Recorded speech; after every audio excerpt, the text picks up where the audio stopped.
Why do some people waste years plotting revenge and still feel powerless? Why does silence disturb your enemies more than any insult ever could? And why does the man who doesn't strike back end up feared the most? Welcome to StoicDraft, where we don't retaliate through chaos, we rise through clarity. Today, you'll discover 4 Stoic ways to break those who hate you without lifting a single finger. 1. Remain unshaken. Let their hatred collapse into itself. They want your reaction. That's their fuel. Your anger validates their relevance. Your outburst proves their control. But when you give them nothing, they unravel. Epictetus said, "It is not he who reviles you who harms you, but your opinion that it is harmful." When someone insults you and you don't move, not your breath, not your tone, not your presence, they're left fighting shadows. K. Your stillness becomes a mirror, reflecting their inner chaos back to them. K. And the more they project, the more exposed they become. Disrespect demands an audience. Withdraw the stage, and their act falls flat. 2. Build a life that silently dismantles theirs. Let them mock, let them gossip, let them cheer for your failure. You're too busy sharpening your focus, refining your discipline, and building a foundation they could never shake. Every day you wake early, train your body, read with intention, and act with purpose is another day you leave them behind. Marcus Aurelius wrote, "The best revenge is to be unlike him who performed the injury." Don't argue with them.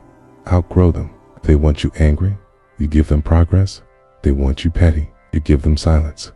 Eventually, your life becomes a comparison they can't bear, not because you tried to hurt them, but because your strength reveals their weakness. 3. Outlast their hate. Time is your sharpest blade. Those who hate live in the moment. Reactive, impulsive, self-consuming. Bitch you. You live in the long game. You understand that the one who wins is not the loudest, it's the one who endures. Seneca said, "How much better to heal a wrong than to avenge one." Let them burn with resentment while you move forward. Let their world shrink while yours expands. Years from now, you'll be thriving in a reality they no longer exist in. In the final blow, you didn't even look back. 8. Dies in stillness. Bitterness evaporates in the face of relentless elevation. 4. Forgive publicly and mean it. The cruelest answer to hatred is not revenge, it's freedom. And forgiveness is the final door you walk through. Not because they deserve it, but because you do. Forgiveness is not weakness. It is a declaration. You no longer live in me. You no longer own space in my mind. Ausonius Rufus taught, it is not enough to refrain from harming others. We must not even wish them harm. You don't forgive to be admired. You forgive to be unshackled. And when the world sees you calm, composed, wishing them peace, it exposes the pettiness they still cling to. Because nothing haunts a hateful person more than being irrelevant to the one they fail to destroy. This is how you hurt those who hate you. Not with hands, but with clarity. Not with rage, but with self-respect. You don't have to fight dirty. Just refuse to descend. You don't have to speak. Just let your presence, your stillness, your elevation, your peace, do what revenge never could. If this spoke to you, don't just nod. Act. Like this message. Share it with someone who's wasting time on the wrong battles. And subscribe to StoicDraft, where your strength isn't shown in who you destroy, but in who you refuse to become. Stay sharp, stay steady, stay stoic. Think of the ones who hurt you most. They didn't just want to offend. They wanted control. Control over your thoughts, your peace, your self-image.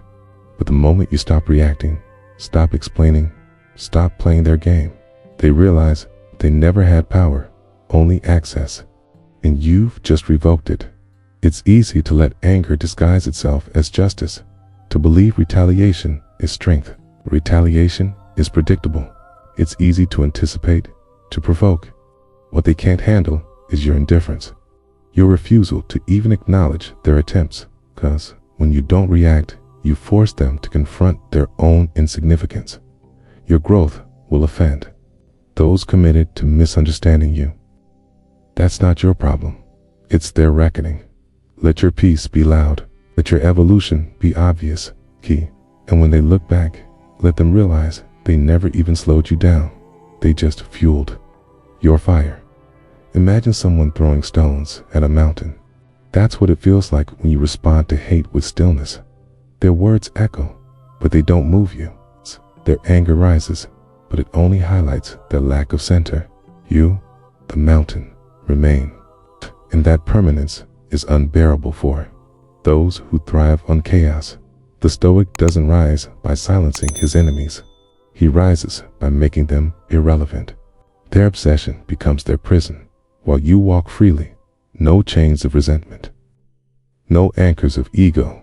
This isn't about pretending not to care. It's about caring so deeply for your peace, your future, and your purpose that you simply don't have the space to carry their venom anymore.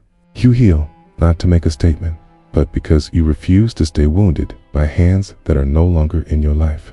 Let your silence be strategy. Let your peace be proof.